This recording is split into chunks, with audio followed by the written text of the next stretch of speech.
রোগ ব্যাধি দিয়ে, শারীরিক রোগ দিয়ে কি করেন? পরীক্ষা করেন। হাত্তা ইউবাল্লিগুহু ইয়াহা, এমনকি তাকে আল্লাহ পাক ওই উচ্চ স্থানে পৌঁছিয়ে দেন। তাহলে কিছু দূর পৌঁছিল তার আমল দ্বারা, আর বাকিটা আল্লাহ পাক পৌঁছালেন কি দ্বারা?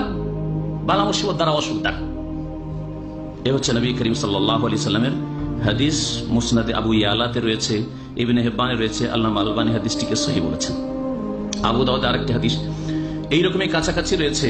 রাসূলুল্লাহ সাল্লাল্লাহু আলাইহি ওয়াসাল্লাম বলেন, ইন্নাল আবদা ইযা সাবাকতা লাহু মিনাল্লাহি মানজিলা, আল্লাহর পক্ষ থেকে কোন বান্দার জন্য যখন কোন মর্যাদা আর অগ্রিম ফয়সালা করে দেওয়া, তকদীরের অগ্রিম ফয়সালা হয়ে গেছে, আল্লাহ সবকিছু জানেন, কিন্তু এ নিজের আমল দিয়ে কতদূর পৌঁছতে পারবেন এটাও আল্লাহ জানেন, কিন্তু আল্লাহ পাক কত দূরে তাকে পৌঁছাবেন এটা আল্লাহ পাকের চূড়ান্ত ফয়সালা তকদীরে হয়ে গেছে। লাম ইয়াবলুগহা বিআমালিহি, তার আমল দ্বারা সেখানে পৌঁছতে পারলো না। ইবতালাহুল্লাহ ফি জাসাদিহি আও ফি মালিহি আও ফি ওয়ালাদিহি, তখন আল্লাহ পাক তাকে পরীক্ষায় ফেলেন তার শারীরিক রোগের মাধ্যমে অথবা তার ধন সম্পদের ক্ষয়ক্ষতি